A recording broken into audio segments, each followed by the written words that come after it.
Hey, thanks for joining us on another episode of Expedition Marriage. I'm Chris with my beautiful bride, Jamie, and we are so glad that you're here. We just want to give you hope and encouragement and just give you tools, advice, things to be able to pour out our wisdom. We want to pour out the pearls. We want the pearls of wisdom to drop from us to you to be able to enhance your marriage, right? Yeah. We want you to have a God-honoring, healthy marriage, and that's our hope. Right. That's what we're really hoping for. And so today we are talking about something. I feel like we've been I don't want to say controversial, but we've been hitting some of the. Well, this is a debate. It's a debate. It's a debatable thing. Yeah, it's some of the harder hitting subjects. Is that fair? That's fair. Okay. And you want me to tell them, or you want to tell people? I'll just say that it is absolutely something couples will come in and they'll talk with us.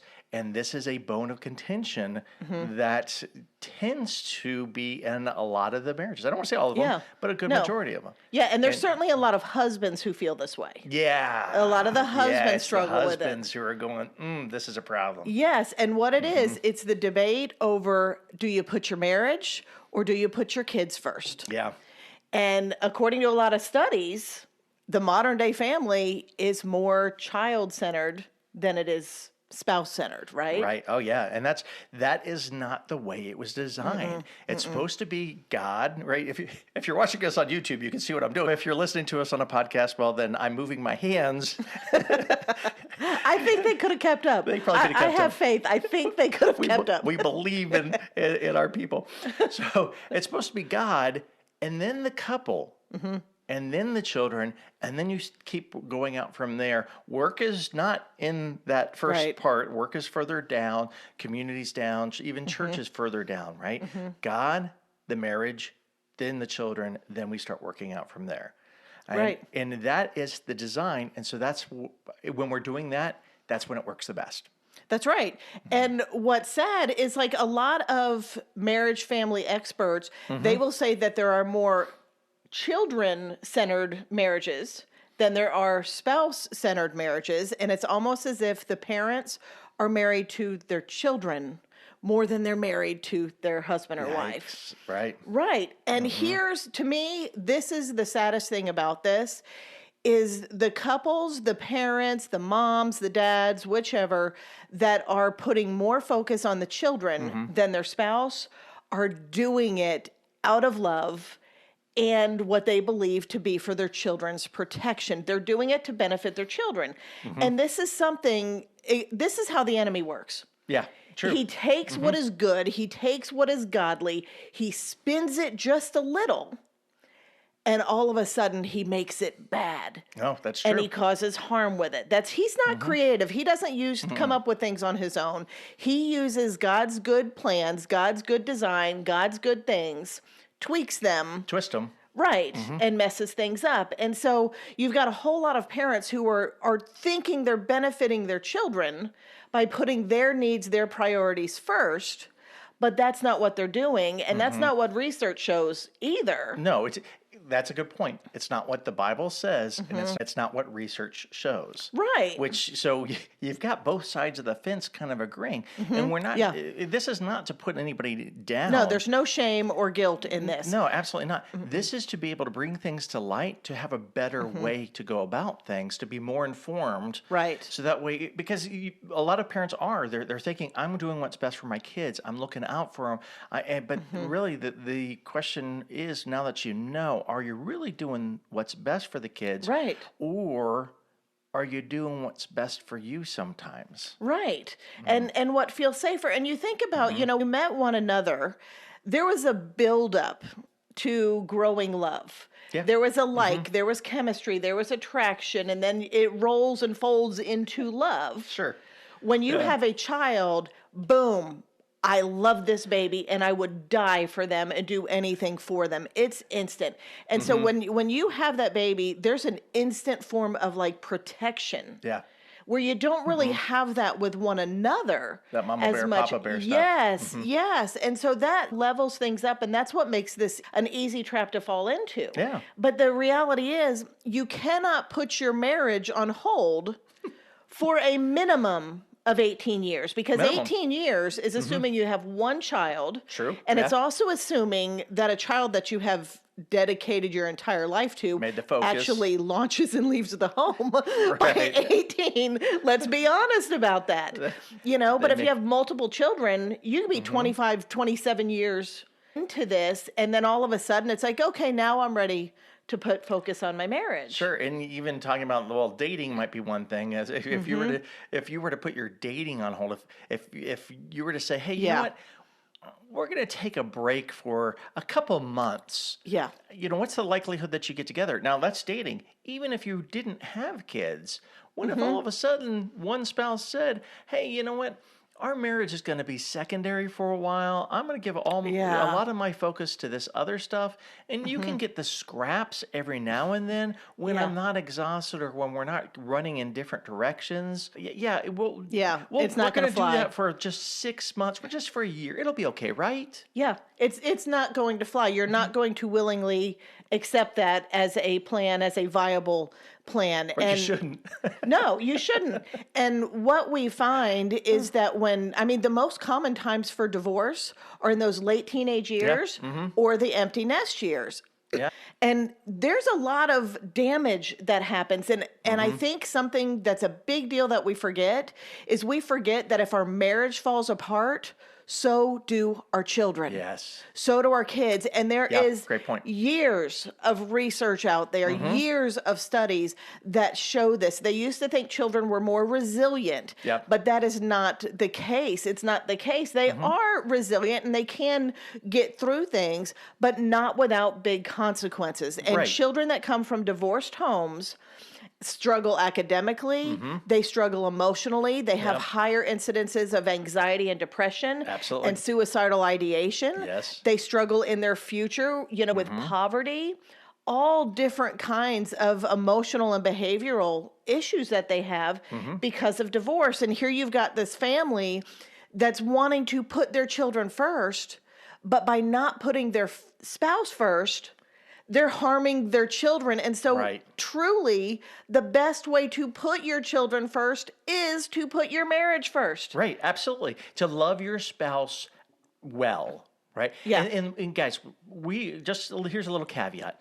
We're talking specifically for first families. Yes. Second families, blended families, step families, right? Little different. Yeah, they're a little different. They operate by different rules, little tweaks here and there. We're not going to get into that. That's just kind of beyond the scope of this. It deserves Right. its own focus. And so, unfortunately, if you are in a step family or blended family, you might start trying to put this stuff into place and then get frustrated because it's not working the way that you think it should, because it's a first family type of dynamic. And so really, I'm going to go back to love God and then love your spouse. God, I feel like I'm being a little harsh when I say this, but God, when he created Adam, right? And then he says, it's not good man to be alone. I'll create a suitable helper. He created Eve, and Eve didn't come out there with a couple kids on her hips and a schedule for the classes and sports and activities. Right. Right. I mean, they were to focus upon themselves. Now they were given the charge to be fruitful and multiply, two different things. Yes, yes. And what happens is couples and there were over 90 studies, I believe, done on over 31,000 married couples. And what they found is that after the birth of their first child, their marital satisfaction decreased by 42%. Yeah. And then after each consecutive child, it goes down a little bit more. Kids, a lot of that I think we can't do anything about because they make you tired. They cost more money. They are a little draining. They are they will suck the life right out of you on occasion. And can I say something? What I don't want to be misheard. I don't want that to hear the wrong thing. Kids are wonderful. Kids are a blessing. They are. They're a blessing. We want them in our lives. If you're fortunate to be blessed enough to have children in your lives, absolutely. So I didn't mean for that to come across as like we don't want kids in there. We just want to make sure it's the right order, right? So the focus was Adam and Eve, and then to have kids, and then to focus on have the kids part of the focus. Because when we have babies, they're helpless. They need us, and even teenagers still need us. Yes, they need both of us. but they need the proper model and the proper example and the things to be done in the best way in order for us to be Yeah. able to really, truly help them. That's right. Because your marriage, if your marriage is thriving and you are connected and close as a couple, that gives your children so much peace. It gives True. them security. Yeah. It gives them a safe place. It is foundational to the safety and the peace and the security that your kids feel. And if there is anything your children need more than that, I mean, that is such a gift to your children when they know all is well and my safety net is always going to be there. Man, that's when they're set up for success. Oh yeah, you know what? I see that this family here is falling apart, and this family there is falling apart, and it scares me, and I get unsettled because I don't want anything to happen to my mom and dad. And I can look at mom and dad, and I can see, hey, they love each other. They're in it, That's right. and I can feel a sense of security knowing they're gonna be together for the long haul, and they've got my back because they've got each other's back. Yes, they always have mom and dad as a support system that is united. They have one home, and that's where they find their safety. And this does not go away when they become adults. It doesn't go away when they become adults and launch or go off to college, knowing that I always have home. I always have home to come back to and to reground and to regroup. I always have the support of a united front in my mom and dad. Right. That is the best gift you can give to your children. If you think about fears and anxieties are rampant. Oh yeah. So many people suffer with anxiety alone. That's a lack of security. Anxiety is nothing more than a drive for control and to know what's around the corner and all of that. When you have a family unit that is solid together, that removes so much fear and anxiety. Oh yeah, there's from your kids. A lot of security and stability in knowing, you know what, that we have the best likelihood that good things are going to continue to happen. That's right. That's right. And so here, if you're on the fence and you don't know, and we want to acknowledge too, not prioritizing your kids first, it's not easy. No. It's not easy. We all want to make our kids happy. We all want to make sure that they have what they need. We want to see them smile when they get things that they ask for. It's hard to put boundaries up for our kids. It's hard to tell them no. Sure. And they will be on the floor crying because of how unhappy you've made them. That is not easy. And so this is not an easy feat. But you have to have that perspective shift and know that sometimes what looks mean is actually the best thing you can do for them. Sure. And sometimes what looks good is the least healthy thing you can do for them. Well, and we've talked about kind and nice and all that. Sometimes we're doing the nice thing, which is the thing that gets you loved versus the loving thing, which is sometimes tough love that might not return. Yeah. Might return. It hurts. Might return the kid running to the room going, "Oh, I hate you." That's right. So it is tough. So if you are curious or confused as to whether or not you have a kid-focused marriage, we actually have some things to be looking for. Some clues. Yeah. And so here's the deal. Clues for you if you are living in a more child-centered family or marriage. Here's some things to look out for. You don't go on dates because you don't want to leave your kids. Yeah. You don't trust anybody else with your kids, or you go on dates and you're texting home, you can't even focus, or you're talking the whole night about your children. Your children have moved up too high in the priority list. Right. I'm going to top that one, though. You don't go on, not just that Didn't you don't know go this on. was a competition. Oh, no, no. Okay. No, this is I've good. got one better than yours. No, this is good because this is a big one. You don't leave your kids in the trust of your husband. Ooh. Yeah. I feel like Jeff That Foxworthy. happens a lot. Yeah. You That may, happens a you lot. may be kid focused if you don't trust your husband to watch his own children. Yeah. Yeah, that is a big one because like we said, this can go both ways, but we primarily in our practice hear from the husbands, Sure, yeah. about things like that and about the kids getting more attention and stuff. And so, yeah, that's a big one. That's a clue. That is a clue.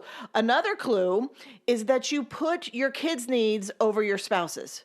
So let's say you have a kid who really wants to play baseball and they're begging to do that, but you've got a husband saying or a wife saying, you know what, we cannot afford that. Yeah. I can't do it with my schedule. We can't do it financially, but you go ahead and sneak and put that ball game fee or that team fee on a credit card.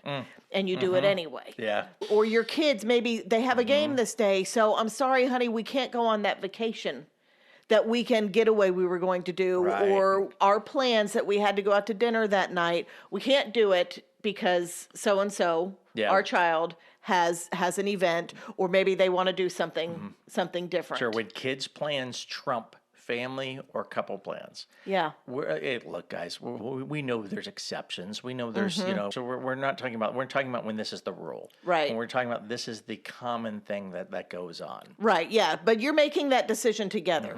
So sometimes you may choose to do that, but you've made it together, and that's the point. Yeah, together. Yeah. And another thing is you're spending most of your free time with your kids instead of with one another. Any free moments you have, let's go do this with the kids instead of, and not together as a couple, but individually. It's like Yeah. you get a day off work and you're going to take the kids out instead of making it either a full family day or time for you as a couple. Not to say that's not important to have some one-on-one time with your kids, So again, it's a balance. I hear somebody going, "Well, I get to do that." Yes, you do, and you should. Yeah. But don't make sure that's the exception. Make sure that Right. your That's the point. yeah that your focus is with the couple. That's your marriage is strong, Yeah. and so that can be an overflow into pouring into the kids. Yeah, you have to invest in time for you as a couple. And that includes having time away. You need an overnight somewhere. Yes. You need to Yes. do that. And if you're not doing that out of fears or out of worries or out of a lack of trust, that's a clue that you're more child-centered Yeah. than spouse-centered. And also, here's another one. If your kids know your adult issues, Ooh, yeah. if your kids know what the problems are going on in your marriage, if they know what's in your checkbook or all of that and where you're struggling, or if they're talking to you or you're talking to them about this is what your father did. Do you know what your mom did? Your Yeah. mom never does this. Yeah, it's called No. triangulation, just in case you're wondering. That's right. That's right. And that deserves its Yeah. own episode It as well. does. But also along that realm, if your kids have full access to your room and to your private time. Yeah. If you're too scared to lock your door at night to have mom and dad time, assuming your kids are safe and old enough or asleep and all of that, Right.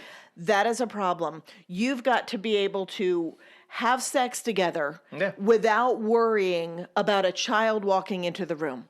And you don't want to put that off because so-and-so is still awake or this is happening or they might need me. No, you've got to have time where you can lock a door and say, you know what, mom and dad need to have a conversation. Yep. Or it's at night, and you know what? You need to knock before you come in here. You don't need to announce to your kids what's going on, Yeah. but they need to know if mom and dad say that our door is locked, don't bother us, that unless it is an emergency, do not bother us. Yeah, exactly. Couples time is so important. Yes. Even intimate time, but even just if you're not spending time to have some like 10 minutes going, hey, mom and dad need to go and we're going to be talking and we're going to be, catching Right. up, and you all can go ahead and be playing over there. You don't need to be over in our business. Right. So those are things that you got to make sure that you're making time for as well, and that you're prioritizing as well. Right. And that kind of leads right into where we're going to wrap up here with this, because we want to equip you as well. Because if you are in that category, we want to shift you over to being more spouse centered Yes. than child centered. And so If you want to create a more couple-centered marriage, here are some things you could do. First of all, exactly what you're talking about. You know what? You've got to create at least a 10-minute window every day. You know, it can be after dinner. Dinner needs to be family times. This is a free tip here. A lot of couples get aggravated at dinner because they're trying to talk together, but they've got 3 kids sitting at the table. That's not the time for you to talk. You're just setting yourself up for failure and irritation. So when you're at dinner time is about family time. Yes. That's not the time you have couple time or adult conversations. That's the time you interact with your children, or you're going to be really aggravated all the time. Yeah, you're just wrong expectations. Yeah. Right. But after dinner, okay, we've invested in our kids and the family. We've cleaned up. Now mom and dad are going to go sit on the porch for 10 minutes. We're going to check in. How was your day? What's going on? What do we need for the rest of the night? How do we operate as a family? And how are you? And I missed you. Yeah. I missed you. So having those 10 minutes to invest in one another is beneficial. And so are boundaries. Absolutely. Boundaries are important. Boundaries are loving. We've talked about that in other episodes. It's important to have healthy, loving boundaries to say, okay, you know what? It's all right for, let's put it this way. Your 16-year-old drives because they're capable of driving. It's okay that the 16-year-old drives and the 5-year-old doesn't. Right. I mean, is that just, I mean, look, I don't want to seem that to be too broad of an example. No matter how much the 5-year-old wants to drive, yeah, you need to say no to that. So that's boundaries. So there's certain age-appropriate kind of boundaries, right, and relational boundaries, because certain people should be closer to you than others, right? There should be a definite different connection with your spouse than what you have with your kids. Right. And boundaries feel mean. Sometimes, yeah. Sometimes. But the truth is, the best relationships you have are the ones that have boundaries. You know, Absolutely. And your kids Hands need to down. know mom and dad are allowed to lock their door. They're allowed to talk without being interrupted. They're allowed to go on a date night. And you teach your kids that your marriage is a priority. Yeah. And they may, especially if you're starting to do this for the first time, they may kick and scream a little bit because they're used to having your full attention all the time. They're used to being able to interrupt and stuff like that, or you not going out on a date. So it will take time to get used to this, but having boundaries as a couple around your children is the best way to have the healthiest relationships with one another and with your kids. Sure. And another great thing to do is invest in your greetings and your departures. Yeah, make sure when you walk in the door, you're greeting each other first. Right. Right? It's a priority. Right. You always have been so good at that. Yeah, I've tried to. Look, sometimes the kids are running up to you and they're grabbing on to legs, and it's okay. I'm not saying push them down. Right. But it's let me say hi to mommy first. Exactly. Communicate what's going on. You know, hey, I'm excited to see you. Let me say hi to mom, and then I'll pick you up and throw you around or whatever, that kind of stuff. Right. And the same with going goodbye. Say goodbye to your spouse. Don't just get in the habit of, you know what, she's feeding the kids or he's doing this with the kids, I'm just going to leave. No, make goodbyes and hellos a priority in your day. And so that will benefit both you all, and it ties right into the last one of let your kids see you be affectionate. Absolutely. That shows them mom and dad are a team. They love each other. When mom and dad are kissing and hugging, I'm grossed out. Yeah. And you want that. You want that because they may be grossed out and be like, oh, stop. But they're also going, my parents love each other. Right. And love and safety exist in my house. Definitely. And so that's what we've got for you today. And we hope you're taking some things that you can apply. And we've given you some awareness. And we've maybe changed a perspective that you might have had. But before we go, we just want to thank you for your reviews. Absolutely. They help us, and they help us help more couples. And we've got one to share with you here. This one comes out for I Live for Him 24. Love that name. Love that name. Yeah. Says, my favorite marriage coach. Chris and Jamie are a breath of fresh air, hilarious, and so full of godly wisdom. I just love their authenticity, both with each other and their listeners. And I always come away with so much practical, sound advice. Their down-to-earth personalities make them honestly feel like friends. Love that. Thank you so much for creating this podcast. I love listening to it while I clean, and I've even got hubby to listen to some episodes with me. Nice. You rock. I love that, and we really appreciate that. And we would love to give you a shout out as well. So please go give us a review. We love how much you appreciate what we're doing. It means the world to us. And so seriously, if you've got a minute, just go give us a review. We would really be grateful for it. Subscribe, like, comment. We'll take it all. That's right. And so, in closing, here's one last thing. Couples who have God-centered marriages are couples who have couple-centered marriages and are the ones who are most likely to have thriving kids. And so if you put God first, your spouse second, and your kids third, that's what's going to make it so much easier to Enjoy the journey.